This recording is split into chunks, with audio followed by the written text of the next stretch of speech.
राधे राधे दोस्तों, हमारे YouTube channel पर आप सबका बहुत बहुत स्वागत है। आज मैं आप लोग को सुनाने वाली हूँ गुरुवार व्रत की कथा। गुरुवार व्रत करने से बृहस्पति देव प्रसन्न होते हैं। यह व्रत अत्यंत फलदायक है।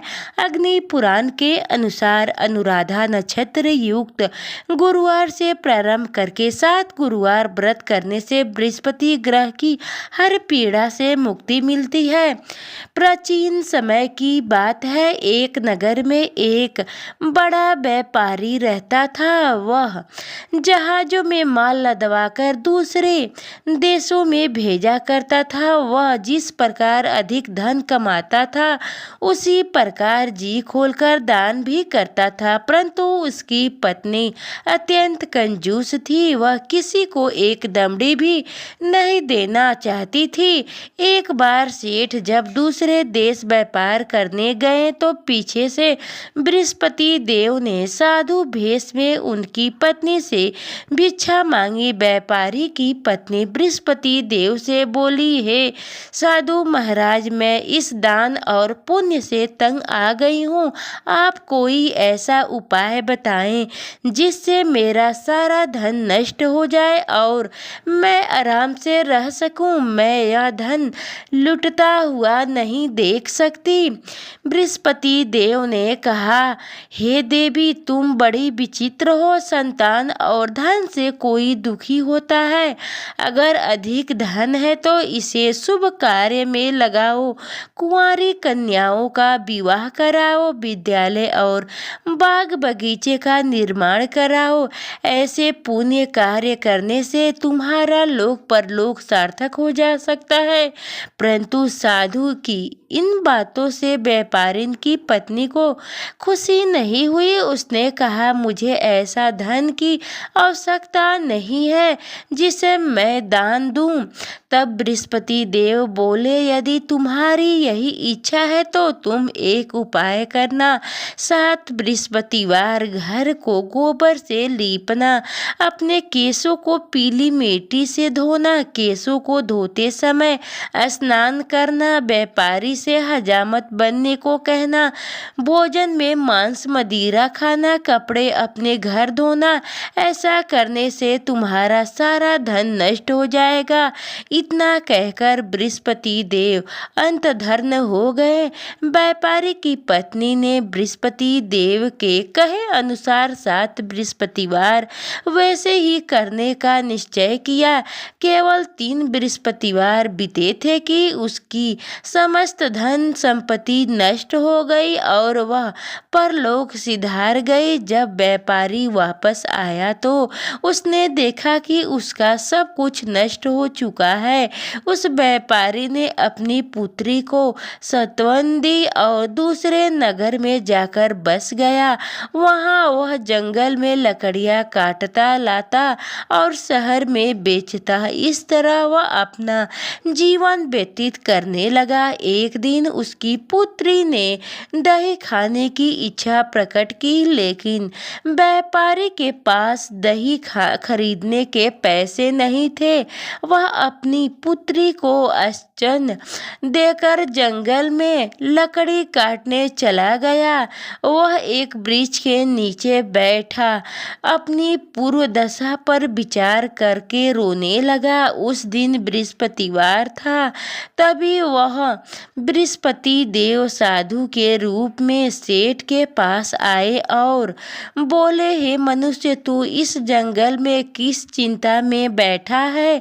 तब व्यापारी बोला, हे महाराज, आप सब कुछ जानते हैं। इतना कहकर व्यापारी अपनी कहानी सुनाकर रो पड़ा। बृहस्पति देव बोले, देखो बेटा, तुम्हारी पत्नी ने बृहस्पति देव का अपमान किया था, इसी कारण तुम्हारा यह हाल हुआ है। लेकिन अब तुम किसी प्रकार की चिंता मत करो। तुम गुरुवार के दिन बृहस्पति देव का पाठ करो। 2 पैसा मिले तो चने और गुड़ को लेकर जल के लोटे में शक्कर डालकर वह अमृत और प्रसाद अपने परिवार के सदस्यों और कथा सुनने वालों में बांट दो। स्वयं भी प्रसाद और चन अमृत लो, भगवान तुम्हारा अवश्य कल्याण करेंगे। साधु की बात सुनकर व्यापारी बोला, महाराज मुझे तो इतना भी नहीं बचता कि मैं अपनी पुत्री को दही लाकर दे सकूं। इस पर साधु जी बोले, तुम लकड़ियां शहर में बेचने जाना, तुम्हें लकड़िये के दाम पहले से चौगुना मिलेगा, जिससे तुम्हारे सारे कार्य सिद्ध हो जाएंगे। उसने लकड़ियां काटी और शहर में बेचने के लिए चल पड़ा।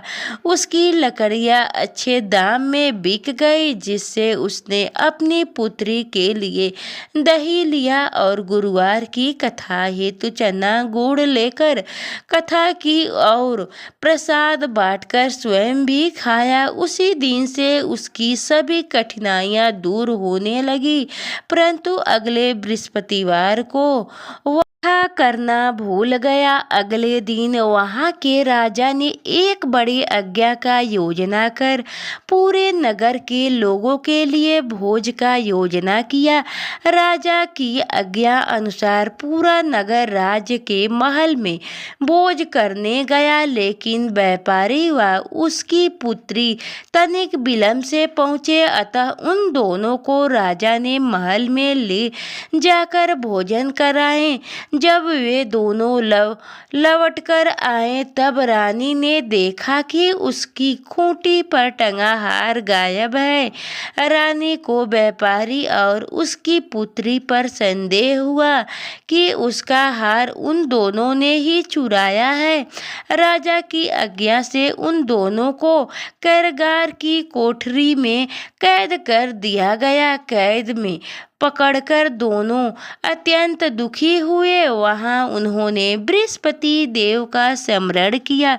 बृहस्पति देव ने प्रकट होकर व्यापारी को उसकी भूल का आभास कराया और उन्हें सलाह दिया कि गुरुवार के दिन कैद खाने के दरवाजे पर तुम्हें 2 पैसे मिलेंगे। उन्हें तुम चने और मुनक्का मंगवाकर विधि पूर्वक बृहस्पति देव का पूजन करना, तुम्हारे सब दुख दूर हो जाएंगे। बृहस्पतिवार को कैद खाने के द्वार पर उन्हें 2 पैसे मिले। बाहर सड़क पर एक स्त्री जा रही थी। व्यापारी ने उसे बुलाकर गुड़ और चने लाने को कहा। इस पर वह स्त्री बोली, मैं अपनी बहू के लिए गहने लेने जा रही हूँ, मेरे पास समय नहीं है। इतना कहकर वह चली गई। थोड़ी देर बाद वहां से एक और स्त्री निकली। व्यापारी ने उसे बुलाकर कहा कि हे बहन, मुझे बृहस्पतिवार की कथा करनी है, तुम मुझे 2 पैसे का गुड़ चना ला दो। बृहस्पति देव का नाम सुनकर वह स्त्री बोली, भैया मैं तुम्हें अभी गुड़ चना लाकर देती हूँ। मेरे इकलौता पुत्र मर गया है, मैं उसके लिए कफन लेने जा रही थी, लेकिन मैं पहले तुम्हारा काम करूंगी, उसके बाद अपने पुत्र के लिए कफन ले जाऊंगी। वह स्त्री बाजार से व्यापारी के लिए गुड़ चना ले और स्वयं भी बृहस्पति देव की कथा सुनी। कथा के समाप्त होने पर वह स्त्री कफन लेकर अपने घर गई। घर पर लोग उसके पुत्र की लाश को राम नाम सत्य है कहते हुए शमशान ले जाने की तैयारी कर रहे थे। स्त्री बोली, मुझे अपने लड़के का मुख देख लेने दो। अपने पुत्र का मुख देखकर उस स्त्री ने उनके मुंह में प्रसाद और चन अमृत डाला। प्रसाद और चन अमृत के प्रभाव से वह पुनः जीवित हो उठा। पहली स्त्री जिसने बृहस्पति देव का निरादर किया था, वह जब अपने पुत्र के लिए विवाह हेतु पुत्र वधू के लिए गहने लेकर लौटी और जैसे ही उसका पुत्र घोड़ी पर बैठकर निकला, वैसे ही घोड़ी ने ऐसी उछाल मारी कि कि वह घोड़ी से गिरकर मर गया। यह देख स्त्री रो रो कर बृहस्पति देव से क्षमा याचना करने लगी। उस स्त्री की याचना से बृहस्पति देव साधु भेष में वहां पहुंचकर कहने लगे, देवी तुम्हें अधिक विलंब करने की आवश्यकता नहीं है। यह बृहस्पति देव का अनादर करने के कारण हुआ है। तुम वापस जाकर मेरे भक्त से क्षमा मांगकर कथा सुनो, तब ही तुम्हारी मनोकामना पूर्ण होंगे। जेल में जाकर उस स्त्री ने व्यापारी से माफी मांगी और कथा सुनी। कथा के उपरांतर वह प्रसाद और चंद अमृत लेकर अपने घर वापस गई। घर आकर उसने चंद अमृत अपने मृत पुत्र के मुख में डाला।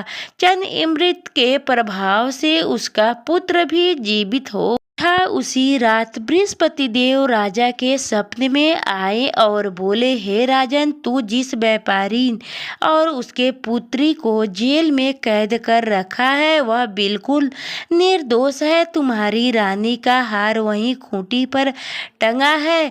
दिन निकला तो राजा रानी ने हार खूंटी पर लटका हुआ देखा। राजा ने उस व्यापारी और उसकी पुत्री को रिहा कर दिया और उन्हें आधा राज्य देकर उसकी पुत्री का विवाह उच्च कुल में करवा दिया। दहेज में हीरे जवाहरात दिए।